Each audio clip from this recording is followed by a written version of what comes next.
everybody. This is Rebecca Forstat with babyboomster.com. And today I'm interviewing Carrie Waterman, who's with a company called Kuli Kuli Foods. Did I pronounce that right? Yeah, yeah. It sounds really interesting because she has some products that will help your gut feel better. So I wanted her to just tell us a little bit about it. Sure. Thank you so much. It's really nice to be here. I've been serving as a scientific consultant for Kuli Kuli probably for about the past 7 or 8 years and have been working on research funded through the National Institute of Health and then also the USDA recently in promoting moringa production and consumption. It's a pretty unique plant, and the different parts have different uses, and there's a multitude of uses, even just with the leaves in terms of improving health and nutrition for people. It's also used as a plant fertilizer and an animal feed because we all kind of need calcium and a lot of these nutrients. It also has a lot of fiber. So all of those are really good for nutritional aspects and also for, keeping a good gut system going. In addition to that, it has some really unique phytochemicals and plant compounds that are similar to those that you find in the brassica family, in the cruciferous, broccoli, cabbage, wasabi. And so it's got this sulfur spicy compounds that really have a strong effect on the liver and on blood sugar. So a lot of my work has really focused on low-grade chronic inflammation, which really lays across almost all of the conditions that we face health-wise, because a lot of times the body's kind of overreacting. A lot of these isothiocyanates and polyphenolics have helped to reduce that inflammation. And that inflammation is associated with a lot of digestive issues, ulcerative colitis, constipation. A lot of this is kind of the relationship with the barrier of the gut and what's going on inside and out, and who and what bacteria kind of reside on that. So moringa has been used, for thousands of years. Since in India, it's really popular in the Philippines and kind of all throughout the tropic, subtropical regions around the world, and used really for health and nutrition. So that's really been the focus of our work. There's been a lot of studies from across the globe. Many of them have just been on looking at the extract or looking them in some in vitro and in vivo models, so animal studies. And there's definitely some that support the use of moringa for constipation in mice and in rat studies. And then that kind of helps support some of the traditional uses of moringa for those ailments as well. There do need to be more clinical studies done. So companies like Kuli Kuli are,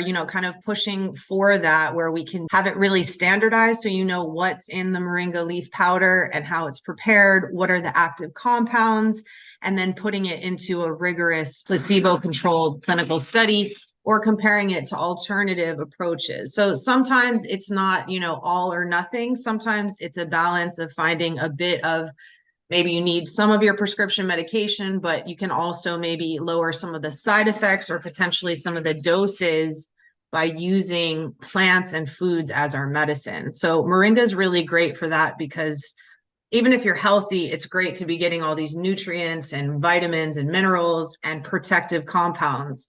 If you are sick, they can also help kind of remedy that. So there's quite, strong evidence for even the mechanisms. They've been able to look at protein levels that increase after moringa consumption in these animal studies. So it's not so much that the magic is, there's this plant and it does these things. There really are studies to support those. However, mice and humans are not the same, so it's always good to have scientific support at the clinical study level. It's a really exciting plant. I know people with lots of different ailments that have had, strong benefits from it. Unfortunately, a lot of times it is these anecdotal studies, our anecdotal stories from people, and those are very powerful, but they also need to be kind of backed up with placebo-controlled studies as well. So, it's really exciting to see people have more access to taking care of their health with more natural means and at home and in their diets. So we're really kind of pushing that forward in terms of even like health sovereignty and people being able to feel better, especially as we get older and keeping everything really, all the plumbing working. Right. That's important. And my audience is mostly over 50. So, as you get older, you have more issues with the plumbing. Yep, Things back up a exactly. lot more. So I noticed that one of your products is the Gut Bliss, and then you have a couple of other things. So the Gut Bliss, is that like a smoothie? So I haven't had a chance to taste it yet, but I'm looking forward to it. I have not tasted it either. They've had some new products on the market, and so I'll be honest, you and I will both have to taste it together. Oh, I've okay. just really tried just their leaf powder and then some of their chocolate bars and teas, and they had some energy shots as well. I just wanted to, yeah, just check and see what was in the Gut Bliss. I'm also curious. Yeah, it looks like they have some other really powerful natural products in there as well, like baobab and ginger and lemon balm. So it is a combination of moringa and these other and lucuma. So that does sound really good. There's always been like Metamucil and these fiber kind of promoting just passage and volume of stool, but some of these other compounds, again, in these plants like baobab and moringa, can really have additional benefits. Does it happen quickly? Like say if you were ingesting senna, that's kind of like that really cleans you out. I mean, I was just wondering if it's more of a gentle kind of cleanse. Again, we would have to look at some studies and see like how soon they start to see results or if that's been reported. But I can just speak to what I've kind of heard again anecdotally is that it kind of depends on the person and the type of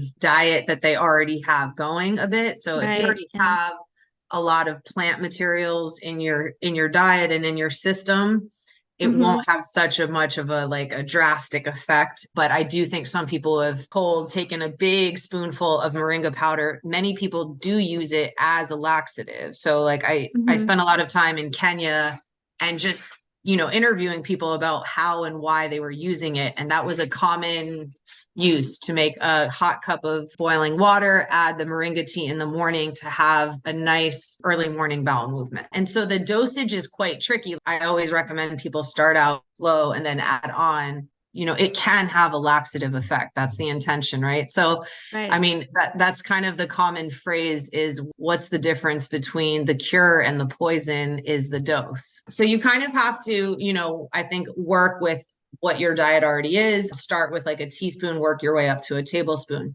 That gut bliss is probably blended with some other plants that makes it where you could have, the recommended dosage on the package. Yeah, it looks like it. It's got ginger, lucuma, baobab, and lemon balm. Sounds good. Yeah, it does sound good. I know. My Yeah. gut's like, this sounds interesting. So, yeah, Yeah. there's so many plants in the plant kingdom. A lot of them make defense compounds to protect themselves from environmental toxins and stress and all of that. So, when we consume those compounds, we get those benefits as well. I mean, it's not always a magic fairy tale either. You really do have Right. to look down at the dose and even the quality of where you're getting those products from. So, for example, moringa is a bioaccumulator. It pulls up nutrients and these compounds, but you do want to get it from a good, reputable company like Kuli Kuli that does testing and these types of things as well. That's a big thing, yeah, with a lot of ingredients because you want to know where they're from and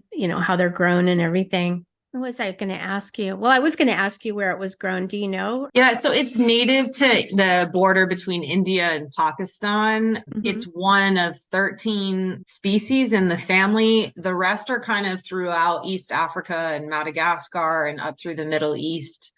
Only Moringa oleifera and Moringa stenopetala are really the two that are eaten. So it's really prominent in India and then also in the Philippines. And then again, if you went around the equator and up and down to the subtropical zones, basically everywhere in that area from Mexico, Brazil. And Mm-hmm. then in the US, it's grown in warmer climates and it can go dormant during the winters. A lot of the projects I've been promoting is for people to also try and grow it themselves Cool. and Yeah, I have a like growing source. things. Yeah, have a source of this super nutrient dense plant in your yard. And then times when you don't have it or it's not there during the winter, you have your powder that you can get. It's used, a lot in like food security and projects like that as well. So it does grow in California, Texas. There's a big company in Texas and Florida, Hawaii. I mean, I grew it in New Jersey over the summer on the rooftop at the greenhouse before we did some animal studies. So it is a really unique plant. It can be grown like a little bonsai herb or up as a large tree. And it grows really fast and it contains less water than most plants. So that's why it's so nutrient dense, fiber rich. Everything is much higher in values than most vegetables. So you really get a lot packed in there. And also those density of phytochemicals. So that's when they dry it, you lose the water, and then you get this very potent powder that is that kind of fringe between food and medicine. So a lot of people, then put the powder in soups. I really like it in savory foods as well. But a lot of times people like it with like a sweetness too, or like the ginger is a really good combination. So you could use it as almost like a spice. Because I was wondering if you did grow it yourself, would it be like you could put it in like for a tea or as a spice or something like that? Yeah, definitely. And the fresh leaves, as soon as you bite them, you get kind of a sweetness or like a spinachy taste. And then a few seconds later, your mouth is actually helping to induce this chemical reaction in the plant and release these kind of spicier, sulfur containing, mustardy tastes. It was saying it tastes like, oh, okay. Yeah, I could see that. It said on the website, it tastes like matcha tea. So the powder tea, I think the powder has a little bit more of like a matcha or just almost any green powder, like a spinachy powder or something, just like a leafy green. So it is different, fresh and dried. It's just that you get so much more of the packed nutrients in the dried, but sometimes the fresh, so it's like your herbs too, right? Parsley and cilantro and all of those have a very different taste, but it's sometimes you want them fresh and dried, to kind of.